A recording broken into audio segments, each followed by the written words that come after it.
গ্রাম বাংলা।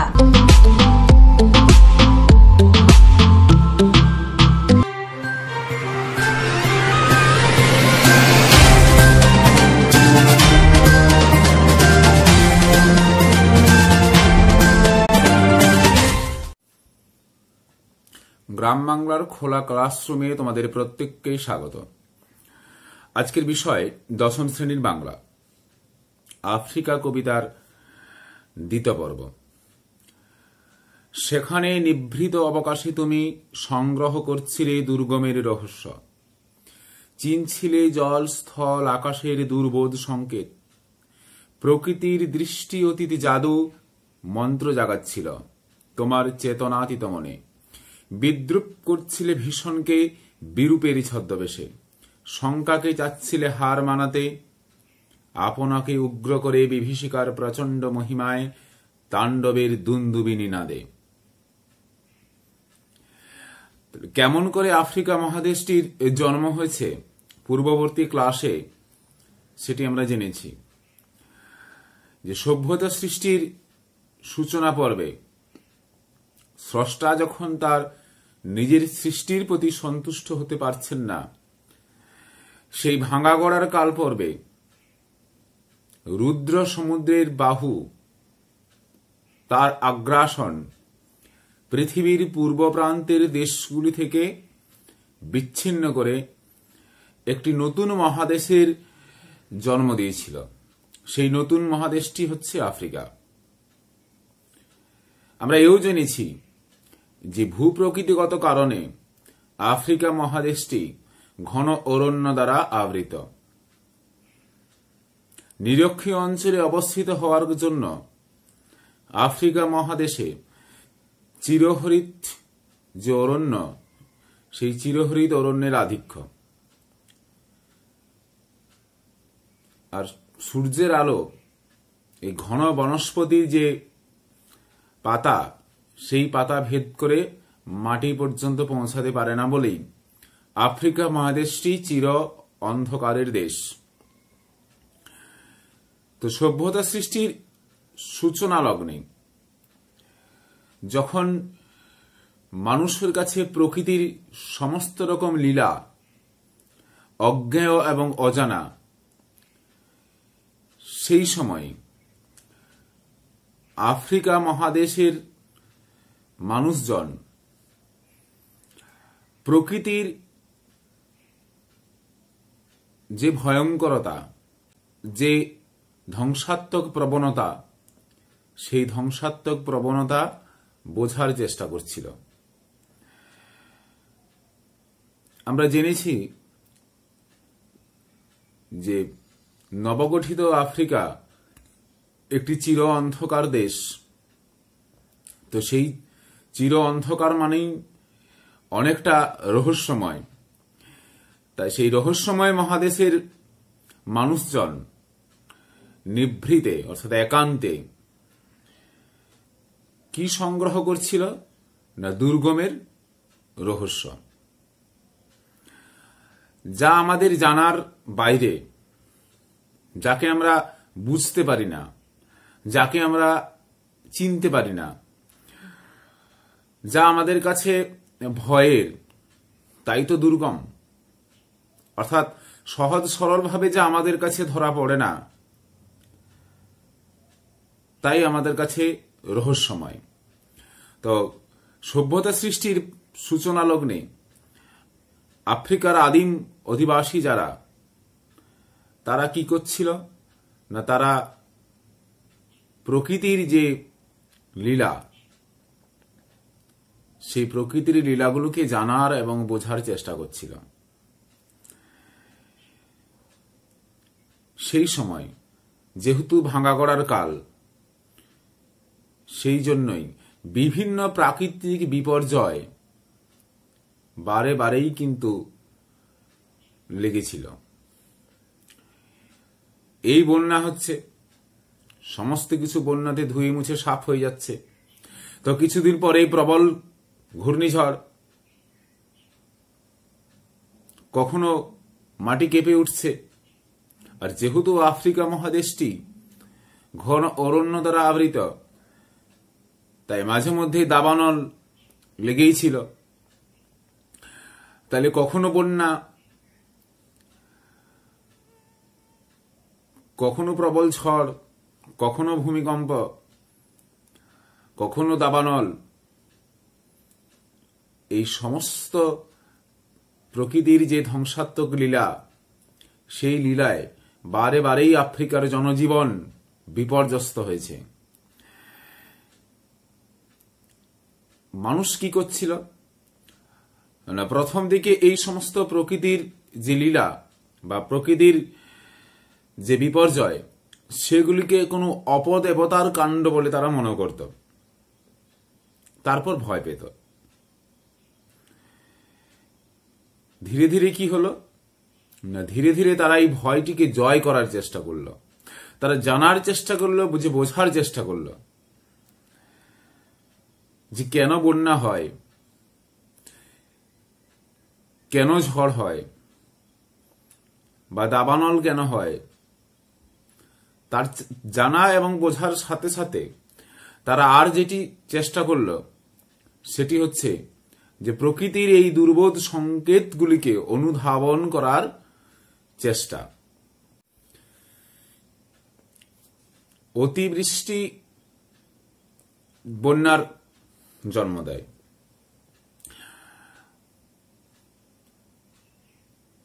আবহাওয়ার এক বিশেষ অবস্থান পূর্বাভাস দেয় প্রবল ঝড়ের। দাবানল কেমন ভাবে আটকানো যায়, বন্যা হলে কেমন ভাবে তার থেকে রক্ষা পাওয়া যায়, প্রবল ঝড়ের সময় কি করা উচিত নিজেকে রক্ষা করার জন্য, এই সমস্ত কিছুই মানুষ ধীরে ধীরে আত্মস্থ করার চেষ্টা করল। যে প্রবল বন্যার সময় কোনো শক্ত উঁচু জায়গায় আশ্রয় নেওয়া বা কোনো বড় গাছের উপরে উঠে যাওয়া, প্রবল ঝড়ের সময় মাটিতে শুয়ে পড়া, দাবানলের সময় দাবানল আটকানোর জন্য কিছু কাঁচা গাছের ডালপালা সেগুলোকে ফেলে দেওয়া, এইভাবেই মানুষ কি করছিল না, এইভাবেই মানুষ প্রকৃতির যে সমস্ত লীলা, প্রকৃতির লীলাগুলোকে জানার এবং বোঝার চেষ্টা করছিল। কবিতায় বলা হয়েছে যে প্রকৃতির দৃষ্টি অতীত জাদু, অর্থাৎ যেহেতু এই রহস্যগুলির সমাধান মানুষের কাছে ছিল না, তাই মানুষ প্রথমে এগুলোকে কি মনে করত যে এগুলি বোধ হয় যে কোনো অপদেবতার কাণ্ড। আর এই সমস্ত প্রকৃতির লীলাগুলি যেহেতু মানুষের চোখের আড়ালে ঘটত, দৃষ্টির অতীত যেহেতু ছিল, তাই মানুষ এগুলিকে মনে করত যে এগুলো বোধ হয় কোনো ব্ল্যাক ম্যাজিক, এগুলো কোনো ক্ষতিকর কোনো জাদু। তাই এগুলি মানুষের কাছে ছিল দৃষ্টি অতীত এক রহস্যলীলা। তো মানুষ নিজ জ্ঞান এবং নিজ বুদ্ধির বলেই তো আজকে মানুষ, মান আর হুঁশ নিয়েই যে মানুষ, এই যে হুঁশটিকে কাজে লাগিয়ে, অর্থাৎ মানুষের যে নিজস্ব বুদ্ধিমত্তা, যার জন্যই প্রকৃতির যে জীবজগৎ, সেই জীবজগতের মানুষ সর্বশ্রেষ্ঠ প্রাণী, সেই নিজের বুদ্ধিমত্তাকে, নিজের অভিজ্ঞতাকে কাজে লাগিয়ে মানুষ কি করলো না, ধীরে ধীরে প্রকৃতির দৃষ্টি অতীত জাদুগুলিকে, অর্থাৎ প্রকৃতির ভয়ঙ্কর যে লীলাগুলিকে, সেই প্রকৃতির ভয়ঙ্কর লীলাগুলিকে জানার চেষ্টা করলো, বোঝার চেষ্টা করলো। এবং যখনই মানুষ প্রকৃতির সেই দৃষ্টি অতীত লীলাগুলিকে জানতে এবং বুঝতে শিখল, তখনই কি হলো যে মানুষের মন থেকে ভয় ধীরে ধীরে ধীরে ধীরে বিলুপ্ত হতে শুরু করলো। এভাবেই মানুষ কি করলো না, প্রকৃতির যে লীলাগুলিকে সে এতদিন ভীষণ বলে মনে করতে শুরু করেছিল বা মনে করত, সেই প্রকৃতির ভীষণ ভয়ঙ্কর সেই লীলাসমূহের ঊর্ধ্বে উঠে নিজেকে তার চাইতেও ভয়ঙ্কর প্রতিপন্ন করে এতদিন পর্যন্ত তার মনের মধ্যে যে শঙ্কা ছিল, সেই শঙ্কাকে জয় করার চেষ্টা করতে শুরু করলো।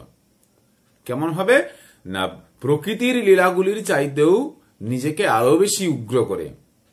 মানুষ নিজের বুদ্ধি, নিজের অভিজ্ঞতায় প্রকৃতির দৃষ্টি অতীত যে জাদুগুলিকে এতদিন ভয় পেত সেগুলিকে জানল, সেইগুলিকে বুঝল এবং এই জানা এবং বোঝার মাধ্যমেই ধীরে ধীরে সেগুলিকে সে জয় করতে শুরু করল।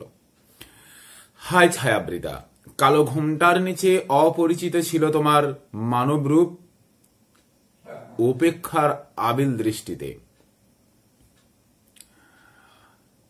আমরা পূর্বেই জেনেছি যে আফ্রিকা মহাদেশ ঘন অরণ্য দ্বারা আবৃত এবং সেই অরণ্যের গভীরতা এতই বেশি যে সূর্যের আলো সরাসরি এই মহাদেশটির তলদেশ পর্যন্ত প্রবেশ করতে পারে না। তাই এই মহাদেশটি ছায়া দ্বারা আবৃত। এই জন্য মহাদেশটিকে বলা হয়েছে ছায়াবৃতা। কবি এভাবেই সম্বোধিত করেছেন মহাদেশটিকে, হায় ছায়াবৃতা। এই যে হায় ছায়াবৃতা বলার মধ্যেই কিন্তু একটা দীর্ঘ শ্বাস লুকিয়ে রয়েছে।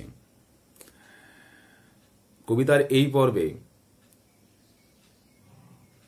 আফ্রিকা মহাদেশের সেই বেদনার যে কালপর্ব, সেই বেদনার কালপর্বের কথা কবি বলেছেন। আফ্রিকার কালো কালো মানুষগুলি তাদের যে মানব রূপ, তাদের যে মানব সত্তা বহির্বিশ্বের কাছে চিরদিন পর্যন্ত তা অজানা ছিল, তা উপেক্ষিত ছিল। কবিতায় এই উপেক্ষা এবং এই অজানা মানবরূপের প্রসঙ্গ আনতে গিয়েই কবি বলেছেন যে কালো ঘোমটার নিচে অপরিচিত ছিল তোমার মানবরূপ। কারণ বহির্বিশ্বের মানুষ আফ্রিকার মানব সম্পর্কে বিশেষ কিছুই জানত না, তাই একান্ত নিভৃতেই বাস করছিল আফ্রিকার আদিম অধিবাসীরা। এবং তারা কেমন ভাবে ছিল? একান্ত অবহেলায় এবং উপেক্ষায়। সমস্ত বিশ্বের সভ্যতার যে অগ্রগতি, সেই সভ্যতার অগ্রগতি থেকে তারা বেশ কিছুটা পিছিয়ে ছিল। তার জন্যই কবিতায় এই অংশে বলেছেন যে হায় ছায়াবৃতা, কালো ঘোমটার নিচে অপরিচিত ছিল তোমার মানবরূপ উপেক্ষার আবিল দৃষ্টিতে। এলো ওরা লোহার হাত করে নিয়ে, নখ যাদের তীক্ষ্ণ তোমার নেকড়ের চেয়ে। এলো মানুষ ধরার দল, গর্বে যারা অন্ধ তোমার সূর্যহারা অরণ্যের চেয়ে। সভ্যের বর্বর লোভ নগ্ন করল আপন নির্লজ্জ অমানুষতা। তোমার ভাষাহীন ক্রন্দনে বাষ্পাকুল অরণ্য পথে পঙ্কিল হল ধুলি তোমার রক্তে অশ্রুতে মিশে। দস্যু পায়ের কাঁটা মারা জুতোর তলায় বিভৎস কাদার পিণ্ড চিরচিহ্ন দিয়ে গেল তোমার অপমানিত ইতিহাসে। দীর্ঘকাল পর্যন্ত ইউরোপীয় যে সাম্রাজ্যবাদী শক্তি, সেই সাম্রাজ্যবাদী শক্তির লুব্ধ দৃষ্টি কিন্তু আফ্রিকার প্রতি পড়েনি।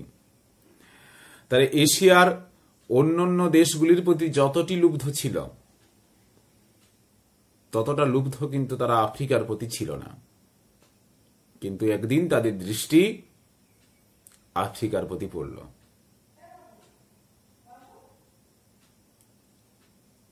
ওরা কেমন রূপে এলো? ওরা লোহার হাত করে নিয়ে এলো, অর্থাৎ আফ্রিকার মানুষজনদেরকে তারা বন্দী করার উদ্দেশ্য নিয়ে এলো, শাসন শোষণ নিপীড়ন করার উদ্দেশ্য নিয়ে এলো।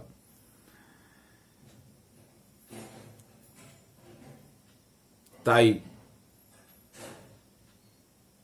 তাদের যে আগমন, সে আগমন হাত করে নিয়ে।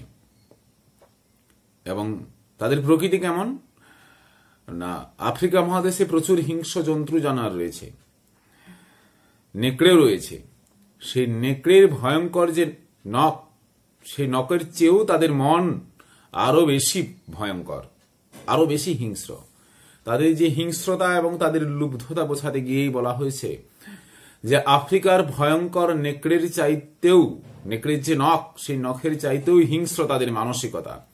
এই মানসিকতা নিয়ে ইউরোপের বিভিন্ন সাম্রাজ্যবাদী শক্তি আফ্রিকার মানুষদেরকে পদানত করে তাদেরকে শাসন এবং শোষণ করার উদ্দেশ্য নিয়ে আফ্রিকায় প্রবেশ করেছিল। তাই এদেরকে বলা হয়েছে যে মানুষ ধরার দল।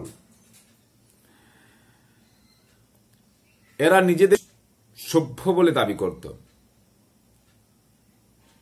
এবং সেই গর্বে তারা এতটাই অন্ধ ছিল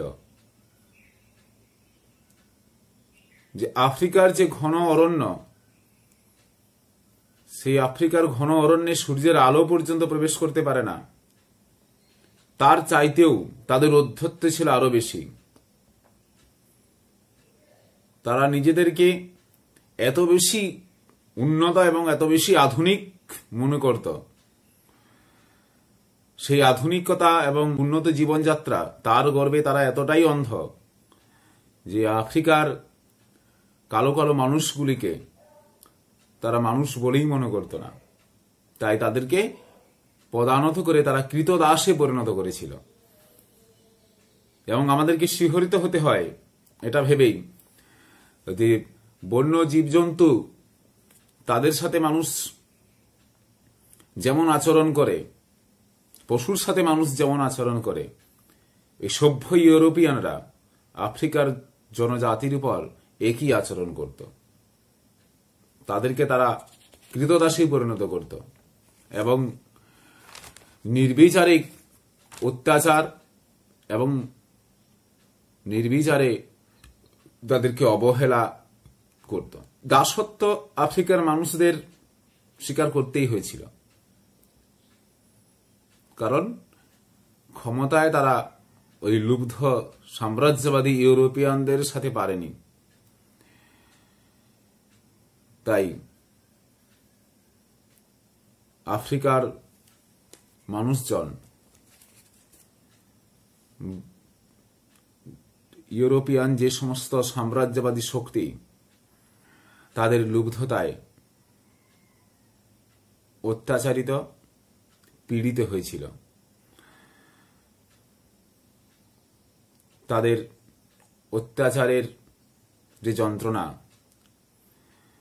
পীড়নের যে যন্ত্রণা, সেই যন্ত্রণা গলে গলে তাদের চোখ দিয়ে পড়ত।